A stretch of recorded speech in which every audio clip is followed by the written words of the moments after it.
Hello everybody out there in YouTube land, this is Geek Girl Claire. Welcome to another exciting mini four-wheel drive video.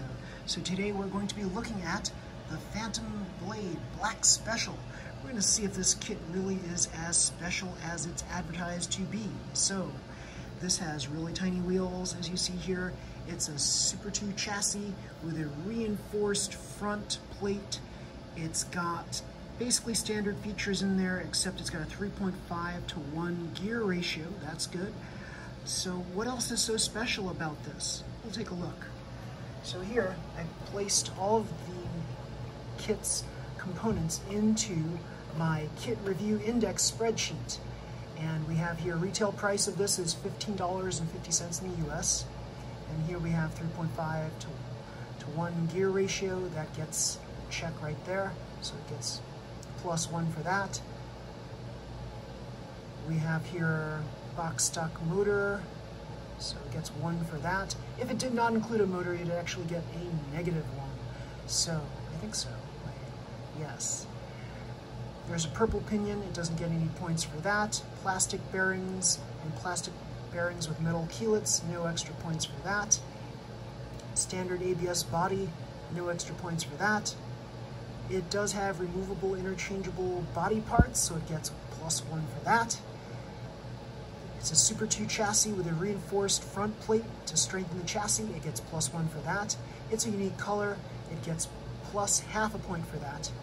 Since it is a Super 2 chassis, it affects the upgradability because drilling is needed to accommodate new plates, so we get a -1 for that. So we have wide arched tires. So these are small wide arched tires. We'll give it a +0.7 for that. Unfortunately, it has PP plastic wheels. It's a weaker material. We get a -1 for that. It is a unique design since they are smaller wheels. We'll give it +0.5 point for that. Steel wheel shafts, no points for that.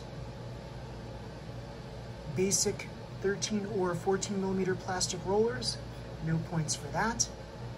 Rubber banded rollers, yes, we'll give it 0.5 point for that. Color rollers, so it's a unique color, so we'll give it 0.5 point for that. What about the build booklet, the instruction booklet? It's got basically your basic gray tone booklet, 0 extra for that. It does have foil stickers included, so we'll give it +1 for that.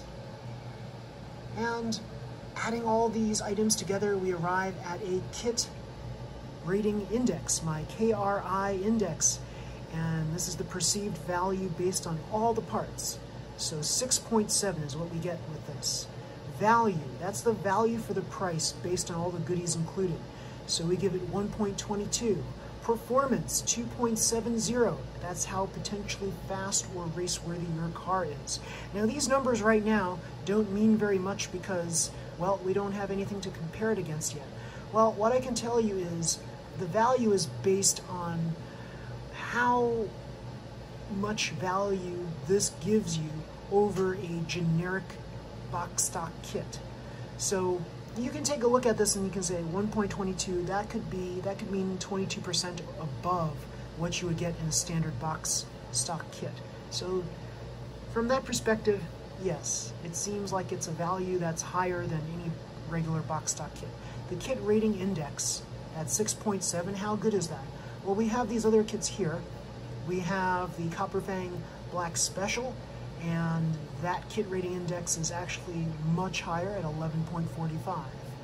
We also have the Ray Spear, and we gave that a 10.95. So, a kit rating index of 6.70 compared to the Copper Fang and the Ray Spear, that's not that good compared to those other two kits.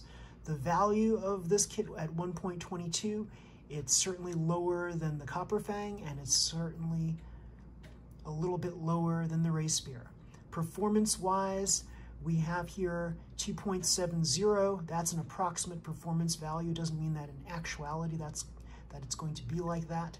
So the only way you can actually test the performance of a car is to actually race it on a track.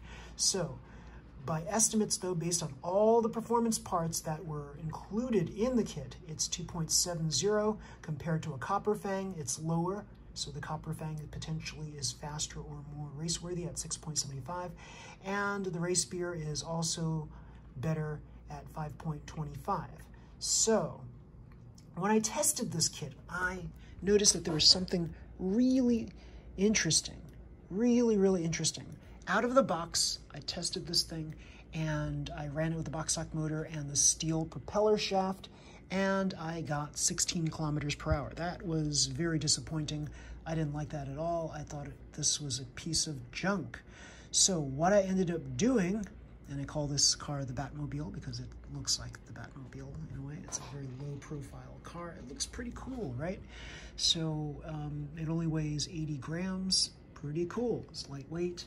What I did was I replaced this with a hollow propeller shaft, an FMA hollow propeller shaft, and that gave me 21 kilometers per hour.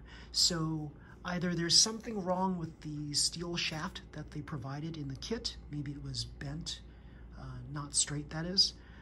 If you look at Mad Tang's videos, you could figure out how to determine if a shaft is straight or not. You can use a special tool for that. By replacing the steel shaft with a hollow propeller shaft, which I tested that was straight, I was able to get 21 kilometers per hour, which is very respectable for a box stock kit. But it's not box stock anymore. Once we have that propeller shaft in there, that hollow propeller shaft, it's now considered tuned. So we start off here 21 kilometers per hour in tuned class, and then it only goes up from there. So we can add other things to make this even more tuned and make it faster. So there you go. So right out of the box, for me anyway, it's a piece of junk. 16 kilometers per hour. It basically follows what the 2.7 performance rating basically estimated here. There's nothing special in the kit, even though it says Black Special. I don't think it's a very special kit at all, other than the look of it.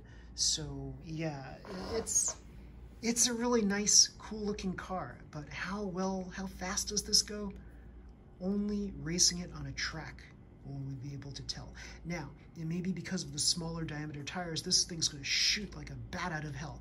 And that's why I'm calling it the Batmobile, just in case it does. So it could be like a Mini Cooper, for example, where the wheels are small and the car is very fast, and you would never think that a car with, say, 180 horsepower would be able to beat a car that has over 200 horsepower or more. So yeah, don't discount Mini Coopers or cars with little wheels. So you have to test this on the track and see how fast it is based in real-life performance situations. So yes, if you like this video, everybody, please slam the like button, subscribe to my channel, and you'll see more videos just like this one where I'll be reviewing other cars and applying the kit rating index that I developed onto them. And as we get more and more cars rated with the kit rating index, we'll be able to get a more accurate picture of how fast a car is, how much value a car has when you first buy it, and what the overall value of the car is, what the overall perceived value based on all the parts of the car is. So yeah, until next time, everybody, see you. Bye.